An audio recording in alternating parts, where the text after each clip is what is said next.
Maya Chen arrived at the motorcycle repair shop before sunrise, just like she did every morning.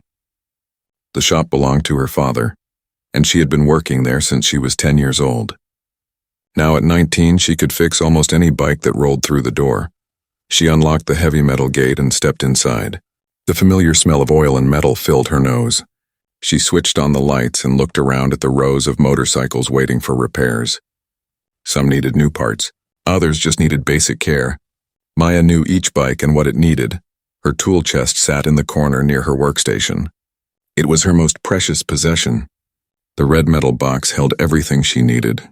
Socket wrenches in perfect order, screwdrivers arranged by size, a special torque wrench that let her tighten bolts to exact measurements. Her grandmother had given her a complete socket set before she died 3 years ago.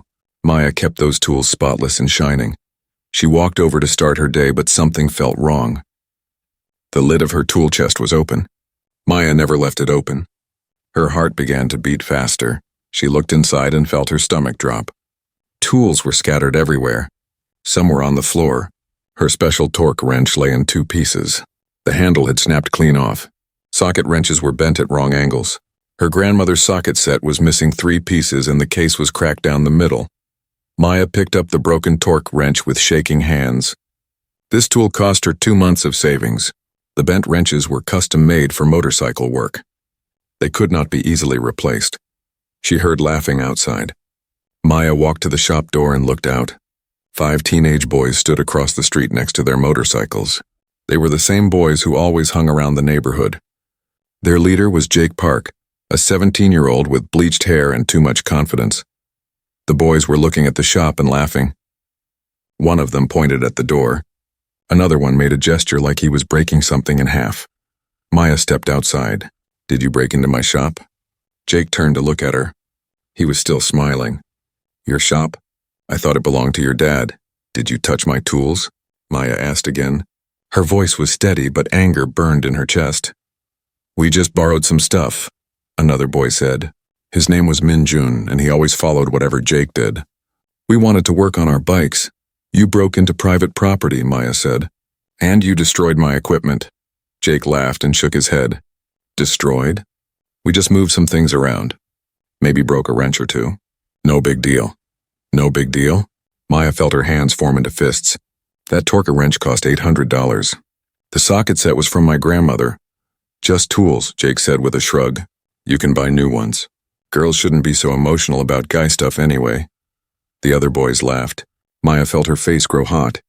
She wanted to yell. She wanted to call the police right then, but she held herself back. "Guy stuff?" she repeated slowly. "Yeah, you know," Jake said, waving his hand at the motorcycles. "Bikes, engines, real mechanical work. It's a guy thing. You probably just organize tools and answer the phone, right?" Maya stared at him. She had been rebuilding engines since she was 12. She could disassemble and reassemble a complete motorcycle faster than most professional mechanics. She had won 2 regional repair competitions. But these boys saw her as just a girl playing in her father's shop. She turned and walked back inside without another word. The boys' laughter followed her through the door. Her father arrived 30 minutes later. Park Ji-hoon was a short man with strong hands and kind eyes. He had owned this shop for 25 years. He taught Maya everything she knew about motorcycles. He saw her sitting on the floor next to her broken tools. What happened? Maya told him everything. About finding the tools destroyed. About the boys outside. About what Jake had said. Her father's face grew dark with anger. He pulled out his phone. "I'm calling the police. This is breaking and entering. This is destruction of property." "Wait," Maya said. She stood up and put her hand on her father's arm.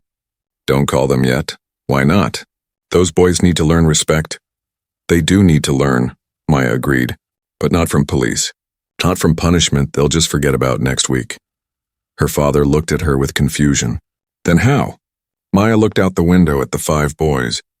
They were still there, still laughing, still so sure of themselves. They thought she was nothing. They thought she could not do real mechanical work because she was a woman. An idea began to form in her mind. It was risky. It was maybe even impossible, but it would prove something important. Not just to those boys, but to every person who thought women did not belong in machine shops and garages. She looked at her father. I have a different plan. What kind of plan? Maya picked up the broken Torx wrench. She held it in her hand and felt its weight. I'm going to teach them a lesson they'll never forget. But I need you to trust me. Her father studied her face for a long moment. He had seen that look before. It was the same expression she had when she was 14, and someone told her she could not rebuild a vintage engine because it was too complicated. She rebuilt it in 3 days. It was the same look she had when a customer said women could not understand fuel injection systems. She became an expert in fuel injection systems within a month. Okay, he said finally. I trust you. What do you need me to do? Just don't call the police yet. Give me 1 day. Tomorrow morning I'll handle this my way. That night Maya stayed in the shop late. She spread all her broken tools on the workbench. She calculated how much they cost to replace. The torquer wrench was $800. The bent wrenches were another $300. The socket set could not be replaced because it was a gift, but a similar set would cost around $200. Other damaged items brought the total to about $1,300. But she kept coming back to $800. That seemed like the right number for what she was planning. She looked across the street where the boys' motorcycles were parked. They were cheap bikes with amateur modifications. Loud exhausts that decreased performance instead of improving it. Paint jobs covering rust instead of fixing it. Parts bolted on without understanding how they worked. Those boys had been trying to build a real performance bike for months. Maya had heard them talking about it. They wanted something fast and powerful. Something that looked professional. But they had no idea what they were doing. Maya smiled to herself. She pulled out a notebook and began to sketch. Frame designs, engine configurations, parts lists. Her pencil moved quickly across the paper as the plan took shape in her mind. Could she really do this? Could she build a performance motorcycle from almost nothing, with barely any money and very little time? It seemed impossible. But Maya had learned a long time ago that impossible just meant no one had tried hard enough yet. She looked at the broken tools one more time. Then she looked at her sketches. Tomorrow she would challenge those boys to something they never saw coming. Tomorrow everything would change. The next morning, Maya walked across the street to where the 5 boys were hanging out. They sat on their motorcycles, drinking energy drinks and talking loudly. When they saw her coming, they started to grin. Come to cry about your tools? Jake called out. The other boys laughed. Maya stopped a few feet away from them. She crossed her arms and looked at each boy carefully. Jake with his bleached hair, Minjun with his expensive sneakers, the other 3 whose names she had never learned. They all looked so confident, so sure that they had won something. I have a proposal, Maya said calmly. A proposal? Jake repeated, smiling. What, you want us to pay for the stuff we broke? Good luck with that. No, Maya said. I want to make a deal. This got their attention. Jake tilted his head. What kind of deal? I know you've been trying to build a custom performance bike, Maya began. I've heard you talking about it for months. You want something fast, something that looks professional, something that actually works right. The boys exchanged glances. It was true. They had spent over a year trying to build a real performance motorcycle. They bought parts online. They watched videos. They tried different things. But nothing worked properly. Their bike project sat in Jake's garage, still incomplete, still not running right. So what? Minjun said defensively.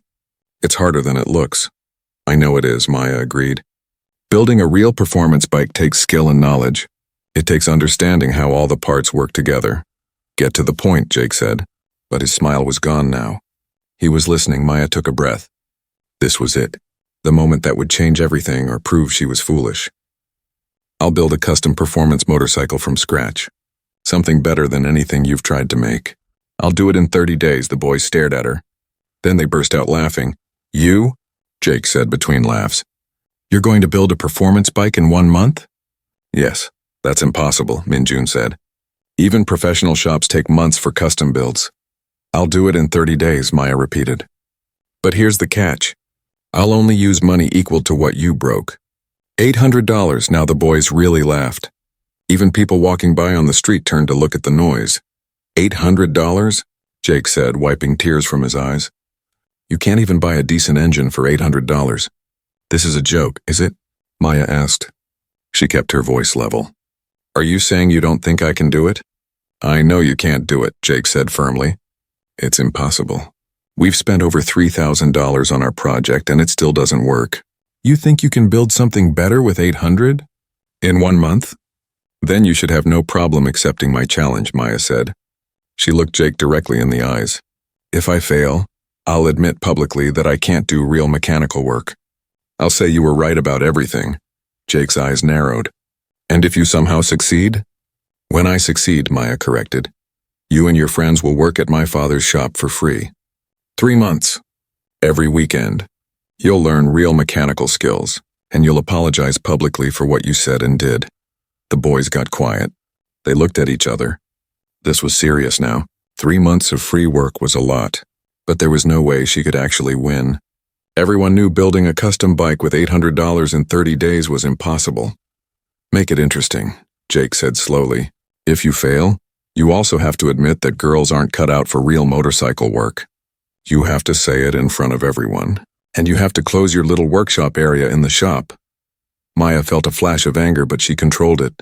Fine, but when I win, you don't just apologize. You tell every person you know that you were wrong.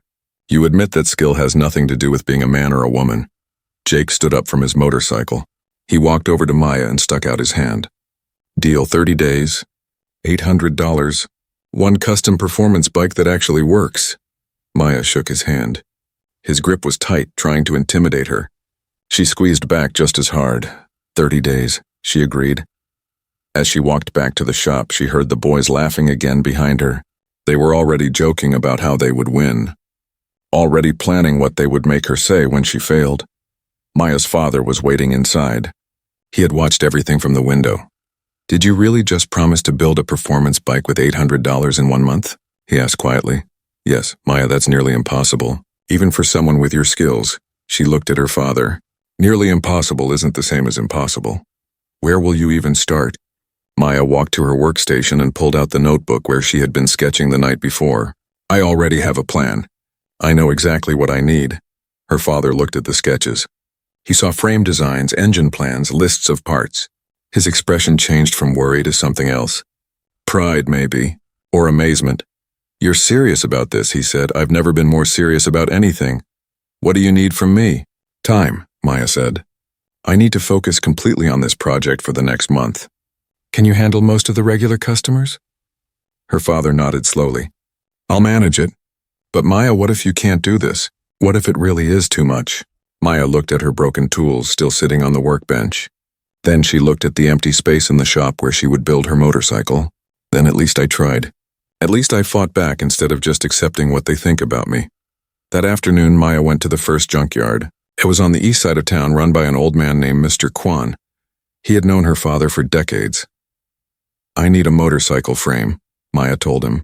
Something damaged that other people gave up on. Mr. Kwan raised his eyebrows. Damaged? Why damaged? Because I can't afford a good one. I need something cheap that I can fix. He led her through rows of destroyed vehicles. Cars with crushed roofs, trucks with missing engines, and in the back corner, motorcycles that had been in accidents or abandoned. Maya searched through them carefully. She needed something with good bones, a frame that was bent but not broken, something she could repair and rebuild. She found it behind a pile of tires, a sport bike frame that had been in a crash. The front was twisted. The metal was scraped and dented. Most mechanics would look at it and see garbage, but Maya saw potential. How much for this? She asked. That old thing? Mr. Kwan looked surprised. It's been here for 2 years. Nobody wanted it because the damage is too severe. I'll take $50 just to get rid of it. $50. Maya could work with that. She paid him and arranged to pick up the frame the next day. Over the next 3 days, Maya visited 5 more junkyards, 3 auto salvage yards, and 2 motorcycle shops that sold used parts. She carefully spent her $800. She bought a damaged engine for $120. The seller said it was seized up and useless. But Maya knew she could take it apart and rebuild it. She found wheels with bent rims for $30. She could straighten them. She got a box of electrical parts from a shop going out of business. $15 brake components from different bikes. $20 a cracked gas tank. $10 exhaust pipes that were rusty and dented. $12. By the end of the first week, Maya had spent all $800. Her corner of the shop was filled with parts that looked like garbage. Bent metal, rusty pipes, cracked plastic, seized engines. Jake and his friends came by to look. They stood at the entrance and laughed. "This is your bike?" Min-jun called out. "This pile of junk?" "You're already finished," Jake said, shaking his head. "There's no way any of this stuff works. You wasted your money on trash." Maya didn't answer. She just kept working. She had the frame secured on her workstand. She was carefully examining every inch of it, marking where she needed to cut, where she needed to weld, where she needed to reshape. Her father came over after the boys left. He looked at all the damaged parts. "Can you really make something from this?" "Yes," Maya said simply. "How do you know?"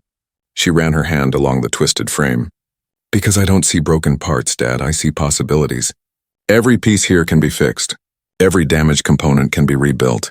It just takes time and skill." That night, Maya stayed in the shop until 3 in the morning. She started with the frame. She carefully cut away the most damaged sections. Then she heated the bent metal with a torch until it was soft enough to reshape. Slowly, carefully, she began to straighten the frame. It was hard work. Her arms ached. Her eyes burned from focusing so intensely, but she kept going. By dawn, the frame was beginning to look right. It wasn't perfect yet, but it was taking shape. Maya stepped back and looked at her work. She was covered in sweat. Her hands were sore. But she was smiling. 23 days left. A mountain of work ahead. Everyone expecting her to fail. Maya picked up her welding torch and got back to work. She would show them all what real skill looked like. Maya woke up after only 3 hours of sleep. Her whole body hurt from the night's work, but she had no time to rest. She returned to the shop and went straight to the frame. In the morning light, she could see her progress more clearly. The main structure was straightened, but there was still so much work to do. She put on her welding helmet and began reinforcing the frame. Each weld had to be perfect. If the frame was weak, the entire bike would be dangerous. Maya took her time, making sure every connection was strong and clean. Her father brought her breakfast around 9. "You need to eat something." Maya lifted her helmet and took the food. "Thanks, Dad." "The boys came by already this morning," he said. "They were looking at your work." "What did they say?"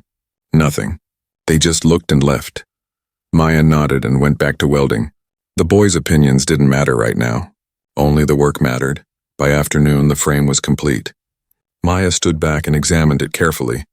What had been a twisted piece of junk from a junkyard now looked like a proper motorcycle frame. The lines were straight. The welds were solid. It would hold together. Next came the hardest part, the engine. Maya carefully placed the seized engine on her workbench. She had bought it knowing it was damaged, but she had also known it could be saved. The engine came from a sport bike, designed for speed and power. But it had been sitting unused for years. The inside was probably rusty and stuck. She began taking it apart. Bolt by bolt, piece by piece, she disassembled the entire engine. It took her 6 hours just to get it completely apart. When she was done, engine parts covered her entire workbench. The inside was worse than she expected. Rust everywhere. Seals were cracked and broken. Some parts were so damaged they couldn't be reused. Maya made a list of what she needed to replace. Then she looked at her budget. She had no money left. The $800 was gone. She would have to find another way. She remembered something her grandmother used to say. Mechanics with money buy solutions. Mechanics with skill create them. Maya began searching through the shop's storage area. Her father never threw anything away. Years of old parts and broken motorcycles were stored in the back. She searched through boxes and bins looking for anything she could use. She found seals from an old bike that would fit with small modifications. She discovered pistons from 3 different engines. None were perfect, but she could make them work. She located gaskets, bolts, springs, and a dozen other small parts. For 3 days, Maya worked on rebuilding the engine. She cleaned every piece carefully. She filed down parts that didn't quite fit. She modified components from different motorcycles to work together. It was like solving a giant puzzle where none of the pieces were meant to go together. On the 15th day of the challenge, Jake and his friends came back to the shop. They walked right up to Maya's work area. She was bent over the engine, carefully installing the rebuilt pistons. "Still playing with that junk?" Jake asked. Maya didn't look up. "Still can't finish your own bike?" The other boys laughed nervously. Jake's face turned red. "We could finish it if we wanted." We're just taking our time. Sure, Maya said. She continued working. Min-jun stepped closer and looked at the engine parts spread across the workbench. Wait, are those pistons from different engines? Yes, that won't work. Everyone knows you can't mix parts from different engines. Maya finally looked up at him. Everyone knows that, or everyone just repeats it without understanding why. Min-jun blinked. What? You can't usually mix parts because the sizes are different. But if you modify them correctly, if you understand how the engine actually works, you can make almost anything fit. She picked up one of the pistons. This one is 2 millimeters too wide. So I filed it down and recut the ring grooves. Now it fits perfectly. This one was too short, so I added a spacer. That one had the wrong pinhole, so I drilled a new one. The boys stared at the modified parts. They had never thought about doing something like that. They always just bought new parts when something didn't fit. That's too complicated, Jake said, but his voice was less confident than before. It's only complicated if you don't understand what you're doing, Maya replied. She went back to her work. The boys left without saying anything else. But this time they weren't laughing. That night, Maya's father stayed late with her. He helped her lift the rebuilt engine into the frame. It was delicate work. The engine had to fit exactly right or nothing would work properly. They worked together in silence the way they had done hundreds of times before. Her father held the engine steady while Maya aligned it. Then she carefully bolted it into place. When they were done, the motorcycle was starting to look real. It had a frame and an engine now. The basic skeleton was complete. You're really doing this, her father said quietly. Did you doubt me? No, but I'm still amazed. Maya smiled and wiped the grease from her hands. The hard part is just beginning. Over the next 5 days, Maya worked on the electrical system. This was always the most frustrating part of any motorcycle build. Wires had to connect perfectly. If even one connection was wrong, nothing would work. She had collected electrical parts from the salvage shops. Wires, switches, a battery, lights, and ignition system, all from different motorcycles, all needing to work together somehow. Maya spent hours studying wiring diagrams. She drew her own plans, figuring out how to connect everything. Then she carefully began running wires through the frame. On day 20, she was ready to test the electrical system. She connected the battery and held her breath. Then she turned the key, the lights came on. The instrument panel lit up. Everything worked. Maya let out a breath she didn't know she was holding. One more major step was complete. She tried to start the engine. She pressed the start button and heard the motor turn over, once, twice, 3 times. But it didn't start. She tried again. Still nothing. Maya felt worry creep into her chest. The engine should work. She had rebuilt it carefully. Every part was in the right place. So why wouldn't it start? She spent the next 2 hours checking everything. The spark plugs, the fuel lines, the air intake, the exhaust. Everything looked correct. She tried starting it again. The engine turned over but never caught. Her father came over. What's wrong? I don't know, Maya admitted. This was the first time she had said those words during the entire project. Everything should work, but it won't start. They worked together, checking and rechecking every system. By midnight, they still hadn't found the problem. Maya sat on the floor, frustrated and exhausted. 10 days left. The engine had to work or everything was for nothing. Go home and sleep, her father said. Your brain needs rest. The answer will come. Maya didn't want to leave, but she knew he was right. She was too tired to think clearly anymore. At home, she lay in bed staring at the ceiling. She mentally went through every step of the engine rebuild, every part she had modified, every connection she had made. Then she sat up suddenly. The air intake. When she modified the intake system to fit the frame, she might have made it too small. The engine was turning over, but it wasn't getting enough air to actually start. She looked at her clock. 2 in the morning. She should wait until tomorrow. But she couldn't. She got dressed and went back to the shop. She turned on the lights and examined the air intake system. Yes, there it was. The opening was too narrow. The engine was choking, unable to breathe. Maya grabbed some tools and got to work. She couldn't buy a new intake system. She would have to make one. She found some old aluminum cans in the recycling bin. She cut them carefully and shaped the metal. She took copper tubing from the storage area and bent it into the right shape. She used air filters from 3 different old motorcycles and combined them into one larger unit. It looked strange. It looked like something built from trash. But when she installed it and measured the airflow, it was perfect. At 4 in the morning, Maya tried starting the engine again. This time, it roared to life. The sound was beautiful, powerful and smooth.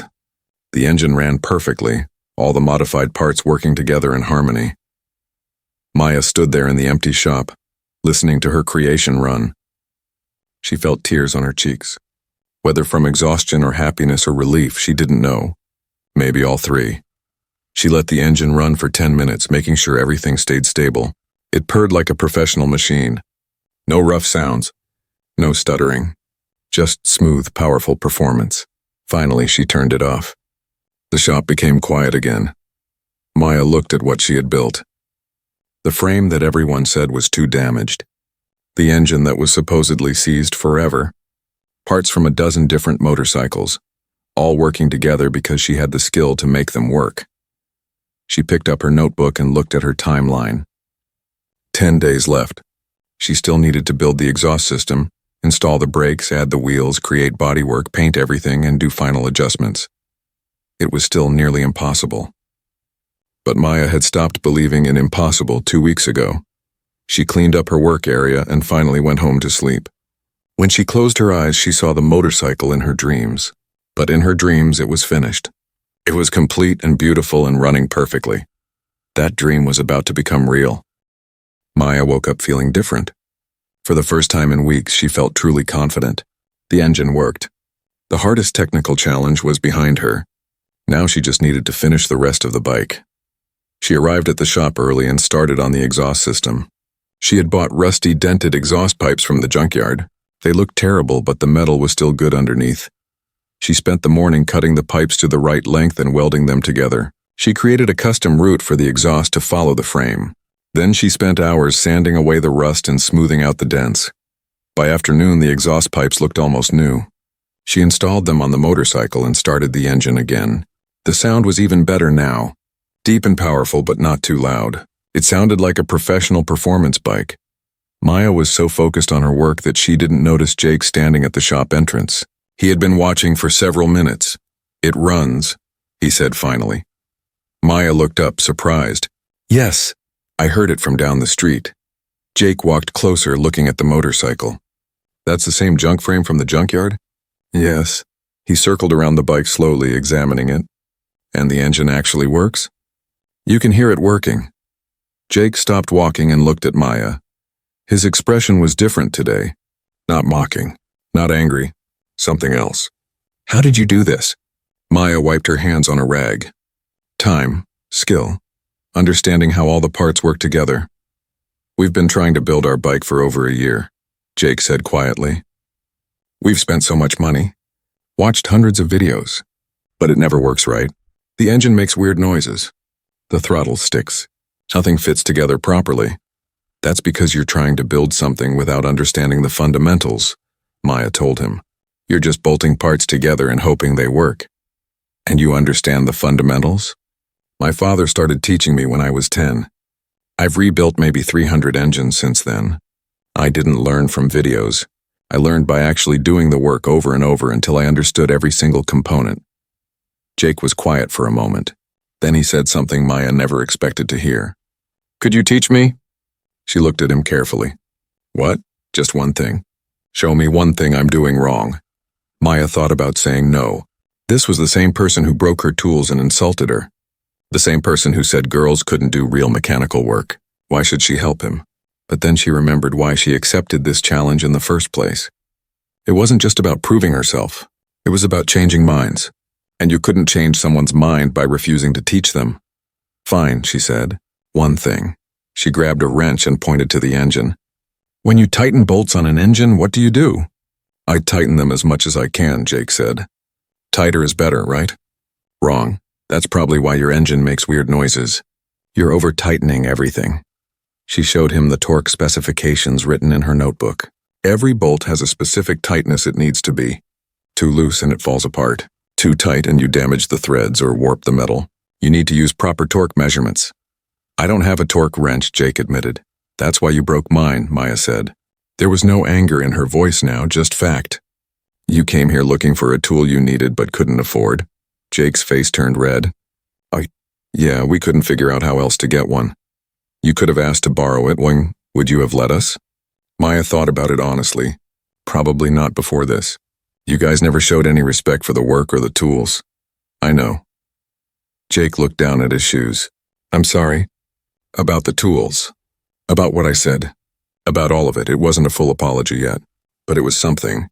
Maya nodded and went back to work. Jake watched for a few more minutes, then left without saying anything else. Over the next 3 days, Maya worked on the wheels and brakes. The wheels she bought had bent rims, but she carefully straightened them using a rim press her father had owned for 20 years. It was slow, precise work. Each wheel took hours to fix properly. The brakes were a puzzle. She had collected brake parts from different motorcycles, and none of them matched exactly. But she knew the principles of how brakes worked: hydraulics, pressure, friction. She modified the parts until they all worked together as one system. On day 25, she tested the brakes. She pushed the motorcycle outside, started it up, and slowly rolled forward. Then she squeezed the brake lever. The bike stopped immediately. Smooth and controlled. Perfect. Her father was watching from the doorway. 5 days left. Maya looked at the motorcycle. It ran, the brakes worked. The electrical system functioned. But it still looked rough. It needed bodywork. It needed paint. It needed final adjustments and testing. I'll make it, she said. That evening, an older woman came to the shop. She was Mrs. Kim, who lived in the apartment above the convenience store. She had been watching Maya work through the shop window for weeks. I heard about your challenge, Mrs. Kim said. The whole neighborhood is talking about it. They are? Maya was surprised. Of course. Young woman taking on disrespectful boys, teaching them a lesson through skill instead of anger. Everyone loves this story. Mrs. Kim smiled. I came to help. Help how? My son owns an auto body shop across town. I called him. He has some leftover paint from a job last month. Black and silver. He said you can have it for free. Maya felt her eyes get wet. Really? Really? This neighborhood supports its own, especially when they're doing something brave. The next day, Mrs. Kim's son delivered the paint. It was professional quality automotive paint, the expensive kind. Maya would never have been able to afford it with her budget. My mom says you're teaching those punk kids a lesson, he said, laughing. I want to see how this turns out. Good luck, word continued to spread. An old mechanic from down the street stopped by and donated some chrome parts he didn't need. A woman who owned the corner restaurant brought Maya food so she didn't have to stop working to eat. A teenager offered to help sand and prep the bodywork for painting. Maya realized something important. This challenge had become bigger than just her and 5 boys. The neighborhood was watching. They were supporting her. They wanted her to succeed. On day 26, she started preparing the bike for paint. She created bodywork from sheet metal and fiberglass. Nothing fancy, but clean and aerodynamic. She sanded everything smooth, then applied primer. The next day she painted, black as the base color with silver accents. She worked carefully, applying thin coats and letting each one dry properly. No drips, no bubbles. Just smooth, professional finish. When she was done, the motorcycle looked completely transformed. What had started as trash from a junkyard now looked like it belonged in a showroom. Jake came by on day 28. This time he brought all his friends. They stood at the entrance, staring at the painted motorcycle. No way, Minjun whispered. That's the same bike? That's impossible, another boy said. Jake walked slowly around the motorcycle. He looked at the custom exhaust system, the rebuilt engine, the straightened wheels, the professional paint job. His expression was complicated. Surprise, respect, and maybe a little fear. 2 days left, he said to Maya. Then we find out if it actually works as a real bike.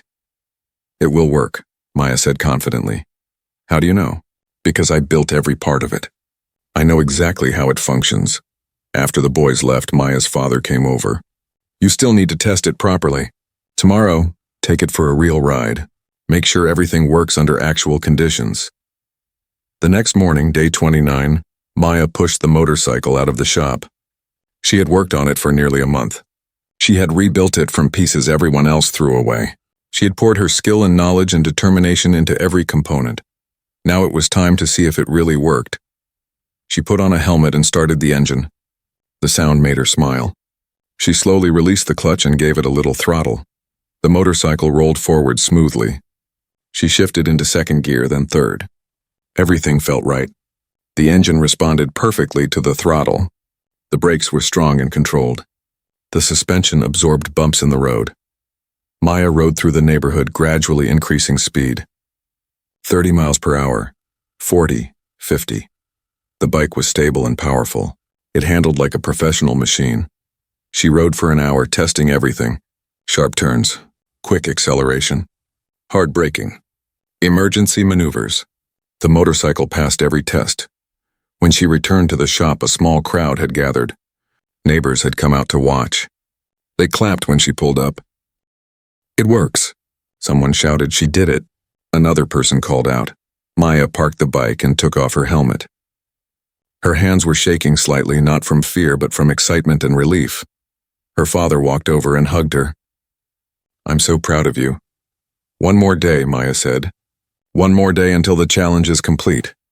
That night she did final adjustments. She tuned the engine for maximum performance.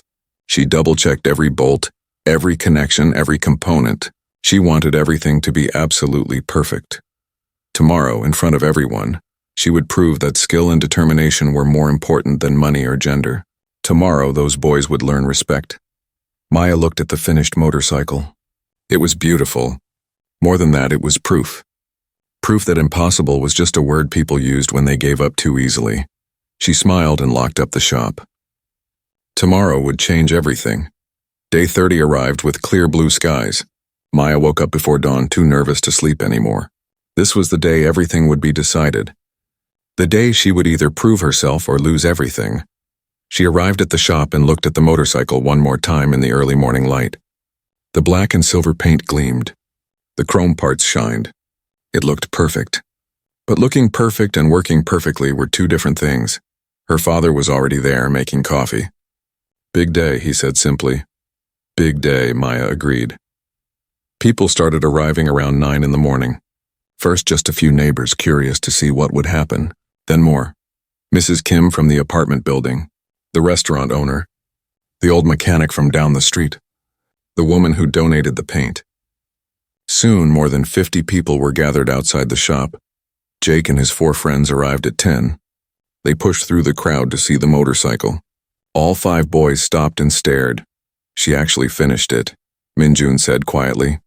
The motorcycle sat in the center of the shop, looking like something from a professional showroom. Nobody would guess it was built from junkyard parts in 30 days with only $800. "Finishing it isn't the same as it working," Jake said, but his voice wasn't confident.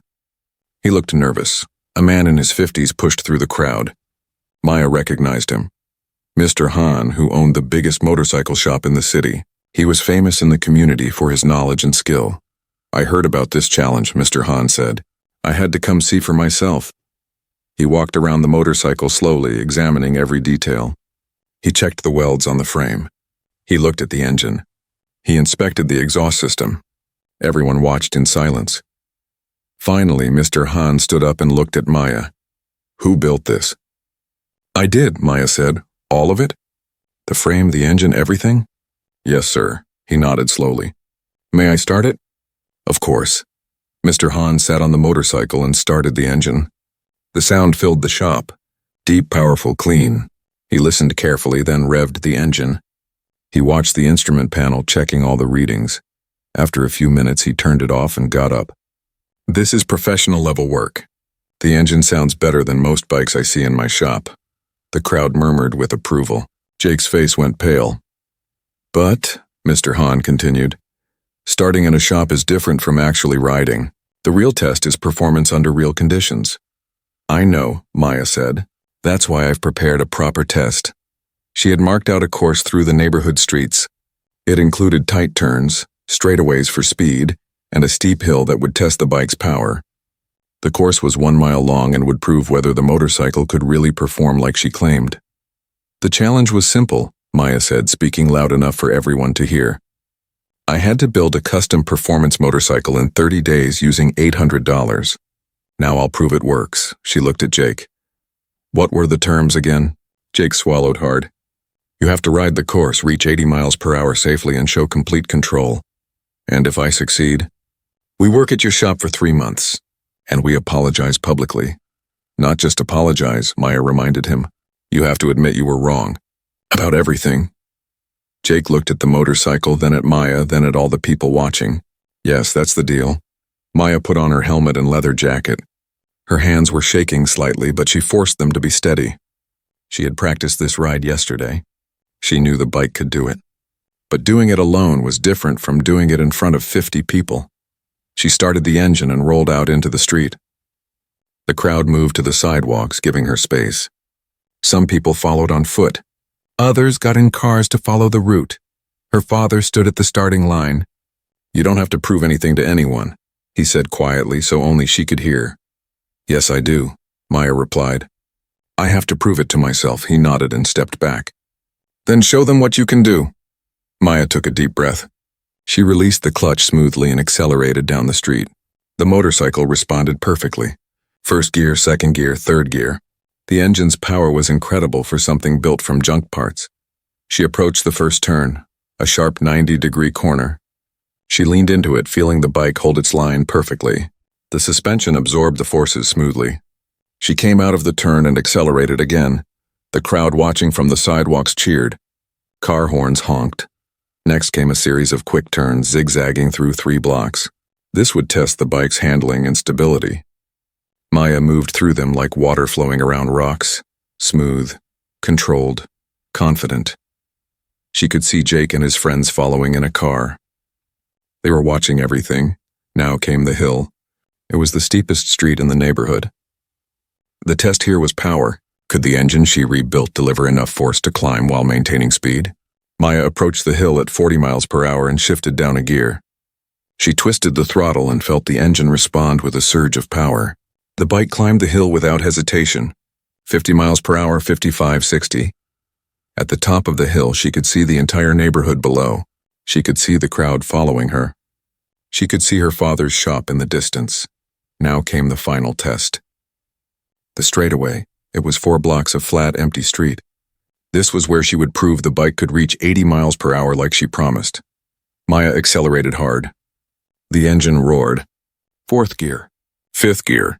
6th gear. The speedometer climbed rapidly, 60 miles per hour, 70, 75, 80. She kept going, 85, 90, 95.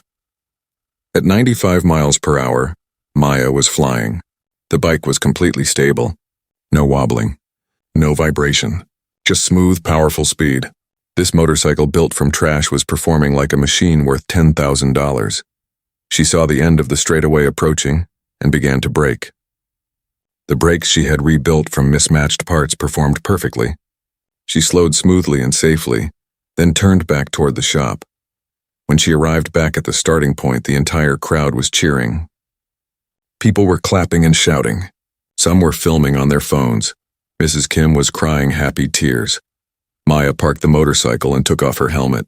She was breathing hard, not from fear but from pure adrenaline and joy. Mr. Han approached and shook her hand firmly. That was exceptional. The bike handled like a professional racing machine. "I've been building motorcycles for 30 years and I've never seen anyone do what you just did." He turned to the crowd. "This young woman just proved that skill and knowledge are worth more than money or expensive parts. She built a masterpiece from garbage. She should be teaching at technical schools." The crowd applauded again. Maya felt her eyes fill with tears, but she held them back. This wasn't over yet. She walked over to where Jake and his friends were standing. All 5 boys looked shocked. They had truly believed she would fail. They had been so certain that what she promised was impossible. "I completed the challenge," Maya said. "I built a custom performance bike in 30 days with $800, and I just proved it works."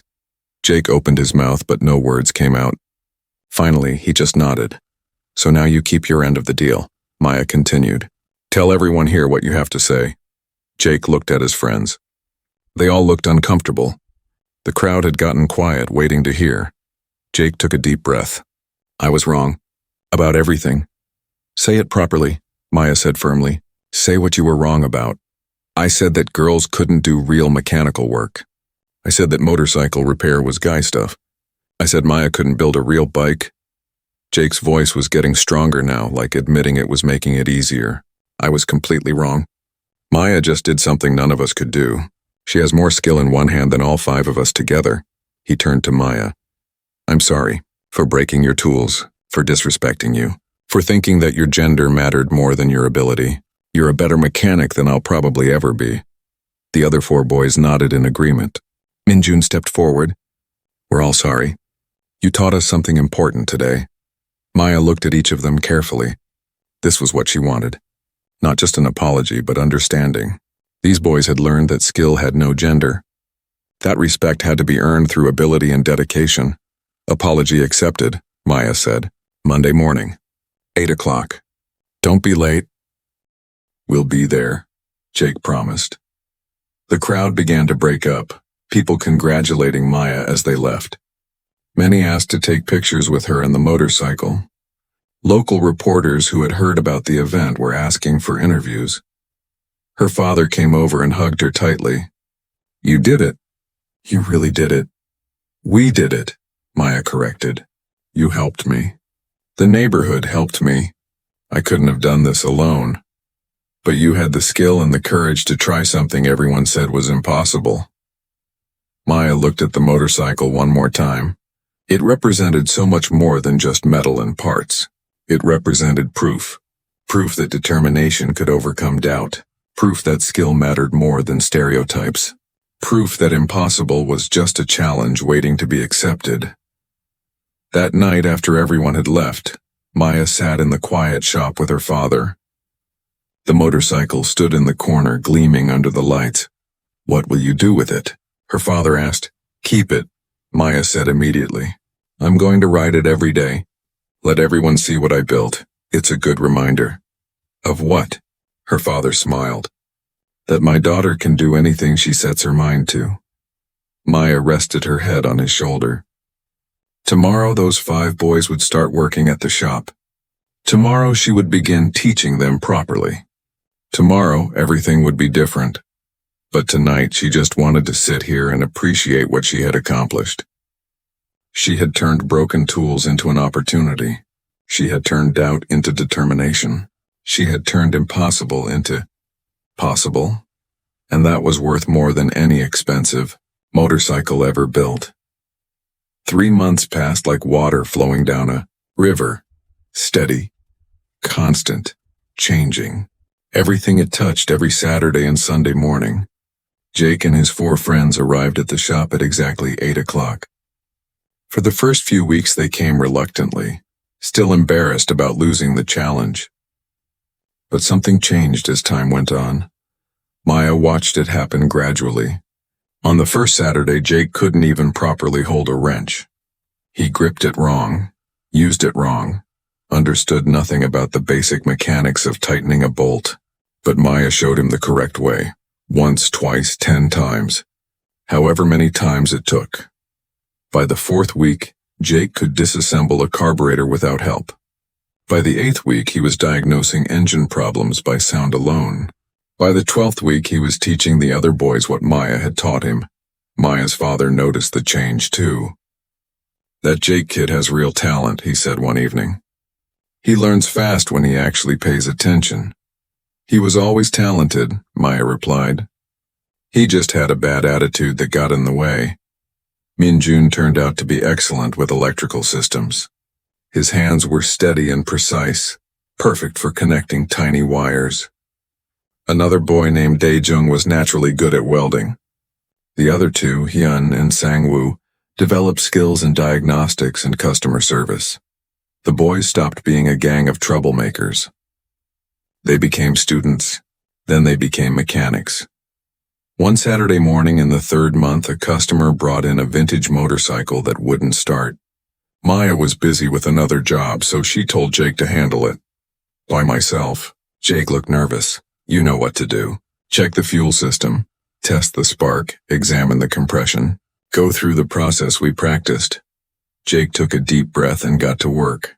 Maya watched from across the shop as he systematically diagnosed the problem. 40 minutes later, the vintage bike roared to life. Jake's face lit up with pride. The customer was impressed. "Your apprentice did that?"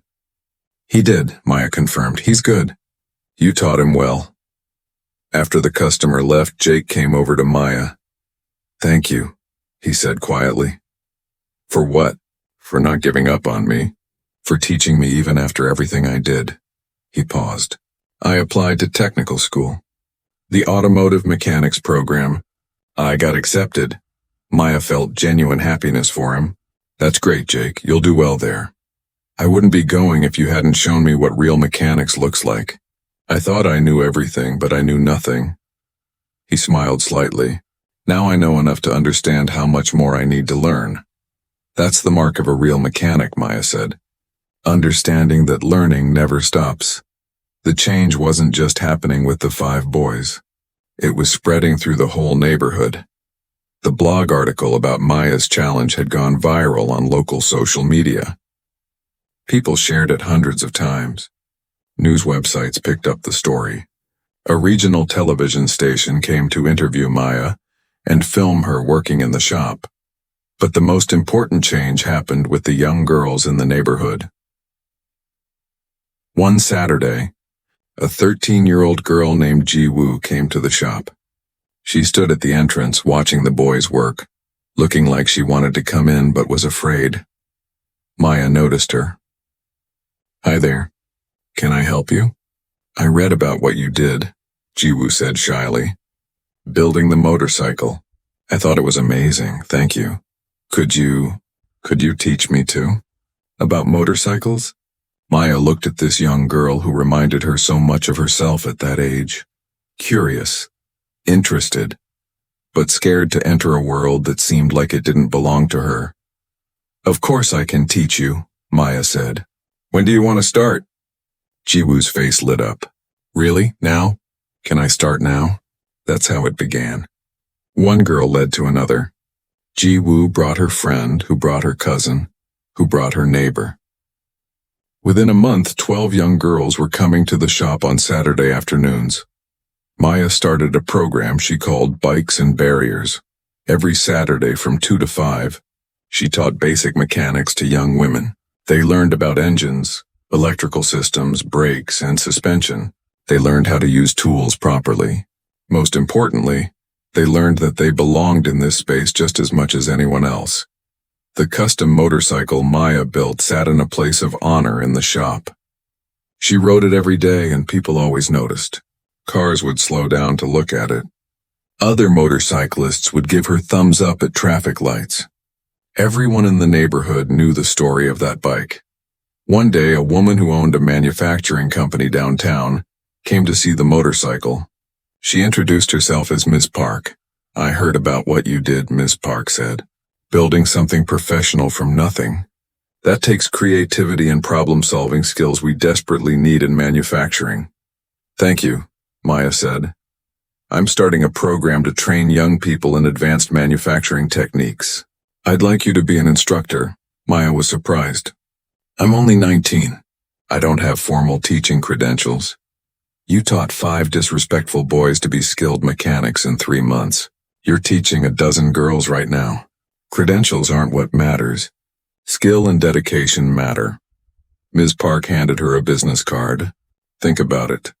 The world needs more people like you teaching the next generation." After Ms. Park left, Maya's father came over. "That's a good opportunity." "I know. But I can't leave the shop. You need me here." Her father put his hand on her shoulder. "Maya, you've already changed this shop. You've made it better and more successful than I ever did alone. But you can change more than just this one shop. You can change the whole industry. I don't want to leave you. You're not leaving me. You're growing." He smiled. "Besides, I have 5 trained mechanics now who can help. And you can still work here part-time." Maya thought about it for a long time. Teaching had brought her unexpected joy. Watching Jake transform from a troublemaker to a serious mechanic. Seeing Ji-woo's confidence grow as she learned new skills. Knowing that she was changing lives, not just fixing motorcycles. On the final day of the boys' 3-month obligation, Maya gathered all 5 of them in the shop. "Your time is up," she said. "The deal was 3 months of work. You fulfilled your obligation." The boys looked at each other. Jake spoke up. "What if we want to keep working here? Not because we have to, but because we want to learn more? You want to keep coming?" "If you'll have us," Minjun added. We're learning more here than we ever learned trying to figure things out ourselves. Maya had not expected this. She thought they would run away as soon as their punishment ended. But they wanted to stay. You can stay, she said. But now you get paid. Minimum wage for apprentice mechanics. You've earned it. The boys broke into smiles. Real, genuine smiles. Not the mocking smirks they used to wear, but the satisfied smiles of people who found something meaningful. Jake stepped forward. From his backpack, he pulled out 5 boxes. Before we officially become your apprentices, we wanted to give you something. He handed the boxes to Maya. She opened the first one and found a brand new torque wrench. Not a basic model, but a professional-grade digital one that cost twice as much as the one they broke. The other boxes contained all the tools they had destroyed, but higher quality versions. Socket sets, wrenches, measurement tools, everything. We all worked part-time jobs this summer, Jake explained. We saved up to replace what we broke. But we wanted to give you better tools than before because you gave us something better. You gave us a future. Maya felt tears in her eyes. Thank you. This means a lot. We're the ones who should thank you, Minjun said. You could have just called the police. You could have gotten us in serious trouble. Instead, you taught us something that changed our lives. 6 months after the challenge, on a cool autumn evening, Maya stood in the shop looking at everything that had changed. The custom motorcycle in the corner, the 5 boys who became apprentices, the young girls learning mechanics every weekend, the new opportunities opening up. Her father came to stand beside her. Your grandmother would be so proud. I wish she could see this. She can, her father said quietly. I believe that. Maya picked up the socket set her grandmother had given her years ago. It was repaired now, the cracked case fixed, the missing pieces replaced. But she kept it as a reminder that things could break and be rebuilt. That damage wasn't permanent. That with skill and care, anything could be restored to working condition. The shop phone rang. It was Ms. Park calling about the teaching position again. Maya had been thinking about it for weeks. I'll do it, Maya said. But I want to keep running the Saturday program here. Those girls need a place to learn. Of course, Ms. Park agreed. We can work around that. When can you start? Next month. I need time to train my replacements here. After she hung up, Maya walked outside. The neighborhood was quiet in the evening light. She could see Mrs. Kim's apartment building, the restaurant where the owner had brought her food during the challenge, the corner where the old mechanics shop stood. This neighborhood had supported her when she needed it. Now she was giving back by teaching the next generation. The cycle continued. Jiwoo and 2 other girls from the program walked by. They saw Maya and waved enthusiastically. See you Saturday, teacher, they called out. Maya waved back, smiling. She went back inside and looked at the custom motorcycle one more time. She walked over and ran her hand along the smooth paint. On the side of the frame in small silver letters was a word she had painted there on the final day. Just one word that summed up everything the bike represented. Breakthrough, breaking through doubt, breaking through barriers, breaking through the limitations people tried to put on her. Maya started the motorcycle and listened to its engine purr. The same engine that people said was seized and useless. The same frame that was twisted garbage. All of it transformed through skill and determination into something beautiful and powerful. She turned off the engine and locked up the shop for the night. Tomorrow, Jake and the boys would arrive to continue their training. The girls would come for their Saturday class. Customers would bring their broken motorcycles, trusting them to make things work again, and Maya would be there, teaching and learning and growing. Because that's what real mechanics did. They took things that were broken and made them whole. They took challenges that seemed impossible and proved they could be done. As she walked home through the neighborhood she loved, Maya thought about that scared 19-year-old girl who found her tools broken just 6 months ago. That girl had 2 choices. She could accept defeat or she could fight back with her skills. She chose to fight, and in doing so she didn't just build a motorcycle.